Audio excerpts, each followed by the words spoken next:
Welcome to the Complete Rundown. Myself, Hayden Jones, and my co-host Daniel Katz is here. We're going to be talking about sports today, but don't worry, viewers. We're not going to be talking about sports every week, but we're just going to focus on it today. So, we know a lot about sport, and we're going to bring it to them. First thing I want to bring to you is this team over here, which has made it now to the Europa League finals in Stockholm. Thank you. Well, we know about Europa League finals, and English teams, sometimes they just don't make it, eh? Yeah, but we're not talking about Liverpool. No, we're not talking about great teams. We had to talk about your substandard. So. Yeah, but this is the first time we made it to the Europa League finals, so you can't really say all English teams. Wait until that's the true. Liverpool have won it three exactly. times. Maybe. So, yeah. Like the only thing they can win. So yeah, let's get straight into football then. Okay. So, Manchester United last night. Tell us, Daniel. That was too close for your liking, wasn't it? Yeah, that was. I have to admit, we barely made it into the final. Yeah. That Guidetti, he nearly scored 96 minutes. Yeah. It would have been a little bit disastrous for us because it would have been their second away goal. It wouldn't have counted as a tie. And the mighty giants that Celta Vigo are. Yeah. Hey, they've beaten Barcelona and Real Madrid and Atletico this season. Well, if you've got a striker like Iago Aspas, things like that can happen. It's true. There was also 2 red cards. 2 red cards, yeah. Okay. Who got the red cards? Pai and some other guy in their team. So they're not going to a little bit of a push shove. Oh, so he's not going to be able to play the final. No, so that's also a little bit of a downer for us. Yeah.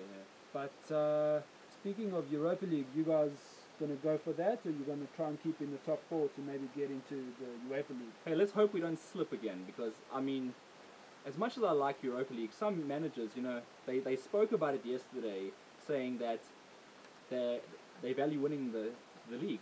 But some managers like Mourinho value finishing in Europa League now.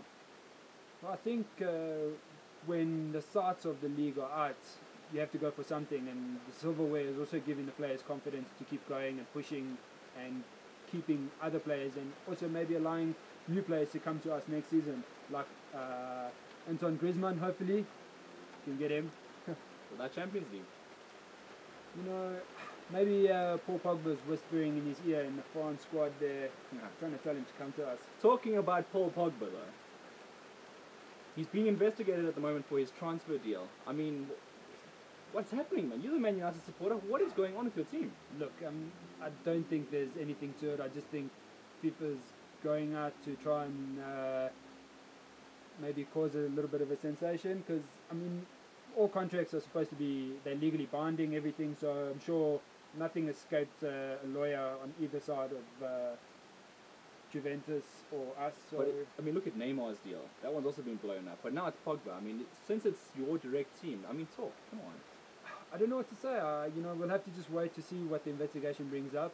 I can't say anything, because I can say, it's a done deal and it was awesome, but it feels good as a Liverpool supporter to have no flack this time around. We're always getting the flack, and you guys are always giving us the flack. It's nice for you guys to once be on the receiving end. You're still getting flack. You guys are barely on that number 4 spot there. So hey man, Arsenal fans, the top 4 trophy is real.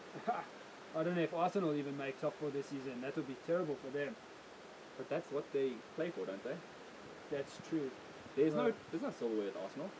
Arsenal don't play for silverware. I think they got one trophy. Wasn't it the FA Cup? No, it was the Community Shield. No, it wasn't the Community. The Emirates Cup. It was the FA Cup. The FA Cup. Yeah. They played Wigan or something, right? Yeah. Who's Wigan? Yeah. Wigan, did they even play in the second league now? I don't know. I actually don't know. But also, I think that if they don't finish well at the end of the season, if they don't win their following games, I think maybe 1 or 2 of their players to have one of them leave will probably weaken their side considerably. I heard. Okay, now you're going to give me some shit here. Oxlade-Chamberlain to Liverpool. That's a link. That's a real link. That, I don't mind. He's a good player. He can, I'm sure he can give your squad a little bit of pace as well. But then there's Coutinho that might be leaving your squad.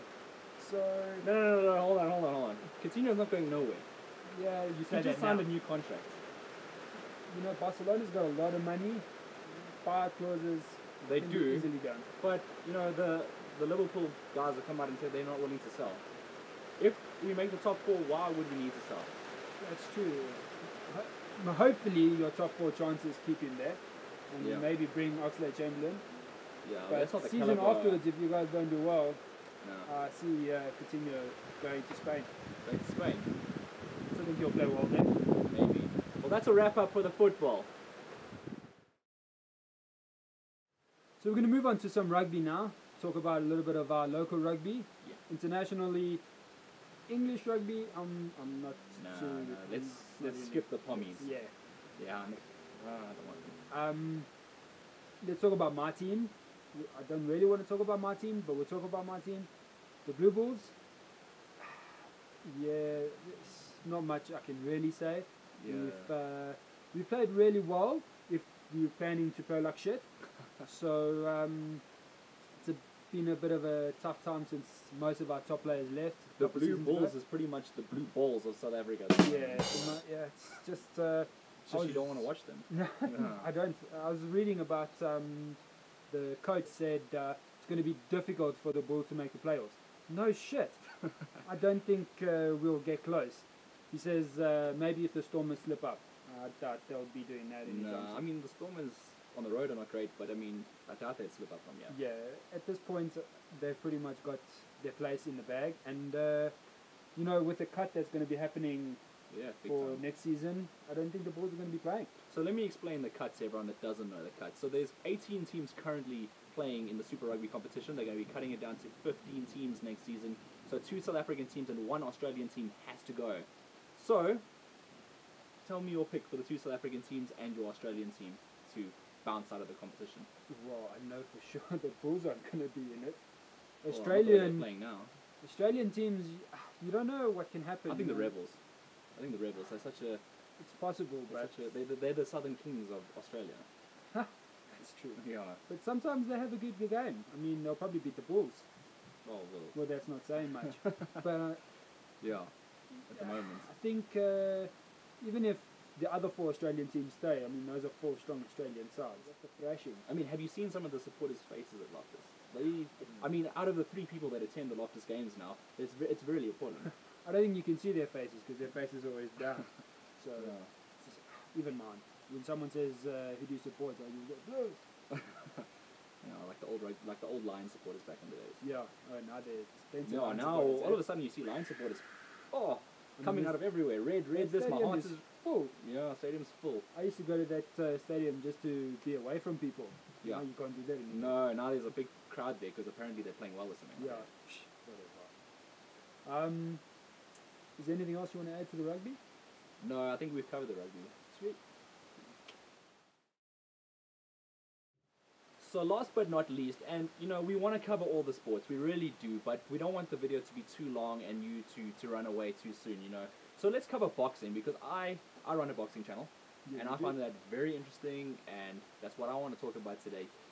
But here's the fight that fans want to watch is from a neutral perspective, and it might happen, it might not happen. I've debated it on my show. Floyd Mayweather versus Conor McGregor. Give me your outside view. What do you think? For me, just to let everyone know, I'm not a huge boxing fan. Like, if there's a big fight on, I'll probably watch it. And I know about boxing, I kind of know the rules. But I don't go out to watch it as much as he does. But for me, I'd actually enjoy a fight between Conor McGregor, yeah, that guy, Yeah. and Floyd Mayweather. And I think it'll be interesting because apparently everyone's always speculated that Floyd is, he's all talk and he's not really a big game. But he's undefeated. Yeah. So there is that, but everyone still says that he just plays around by giving a few more hits than he takes or whatever it is, so he wins by decision, especially Yeah, against yeah. Pacquiao. He's a very defensive boxer. Yeah. Yeah. So, see, I don't know that much. No, you don't know No. that much. But who would you pick in that situation? I mean, keep in mind it's a boxing For boxing me, fight. I've always liked the underdog, so I'd go for Conor if it happens. Okay. I'd probably put maybe a couple bit of money on it as well. Okay. Yeah. Yeah. You like the uneducated decisions here because Floyd Money Mayweather all the way for me. And yeah, obviously, okay, so here's the thing, right? I think Floyd will win the fight. That doesn't necessarily mean I want him to win the fight. I'm just going by logic here because he's the boxer. He's 49 wins, no losses. This is a fight. This is not MMA. You can't kick, Everyone- you can't choke. everyone ends their runs. I mean, you know, there are some people that have always been undefeated, but eventually you're gonna fall. But is it not hocus pocus? I mean, considering the fact that Mayweather ran through all the boxes, now they're going to find some Hollywood star MMA guy to walk in there, and all of a sudden he's going to do the job?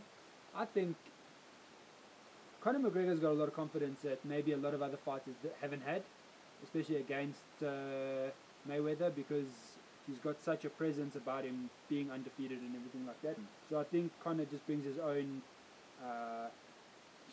confidence towards the fight, saying, no, I can do it, I will do it, you know, I'm the man. And he's always been like that in MMA, where he just said, oh, I'm going to beat everyone, and then he goes out and he does it. Yeah. I mean, I can't fault his confidence. I'm just saying what I think there. McGregor, I mean, I do want him to win, seriously, I do want him to win, I just don't see it. I mean, it's just, also watch my breakdown of it. I did a breakdown on my show, and I'm going to put a link in the video here. Watch my breakdown, and then it'll give you a better perspective of exactly how I feel the fight will go down. Obviously, I think Mayweather's going to win. You already know that from what I've said now. He thinks McGregor wins with uneducated decision. So, I mean, it's going to be like that at the end of the day. You're going to get people that are pro-McGregor, pro-Mayweather, and, I mean, that's such a good thing for the sport, because it's going to make people watch the fight. No, it definitely will make people watch the fight. And the fight's going to be the top payouts. Most definitely. Maybe for Mayweather though, but McGregor won't earn as much as Pacquiao made, you know. But we'll, you know. It's true. But I don't think McGregor's in it for the money. I just think he wants to ruin Mayweather's name. I think that's what he's going out to do. That's an interesting perspective, actually. He just wants to end his unbeaten run and say that he can do it, I guess. But let's all wait and see. Can't really just say that it's gonna happen when it might not. And I'd like everyone to join in on the debate. Please, in the comment section, say what you think. If you think McGregor is the best thing since sliced bread, then say it. If you think Mayweather is the guy that's just gonna win again, say it. We want to hear what you have to say. We want as many opinions as we can out there, and then we will get back to you as well in the next episode. That's it. That's the boxing segment covered. Alright guys, that's it for our video. We just want to let you know that, as you said as well, this isn't the only sports that we're going to be doing. We will try and we're going to learn some NFL for you American fans. We're going to try and understand what's going on there. We're also going to get a little bit of golf thrown in, cycling, all different kinds of sports. And if there's anything that you want us to review or talk about, let us know. Comment in the section. Subscribe to our channel, of course, obviously. And we'll get back to you. Yeah, and keep in mind that we're in a temporary location right now. We are going to be moving into a studio very soon, so don't run away too soon. We will be making a quality show. It's just that for now we're trying to put out stuff, and you know, we're using a location that we wouldn't usually use, so we're going to move in and we're going to make it proper. Yeah. Otherwise, thank you for watching, and stay tuned to The Complete Rundown.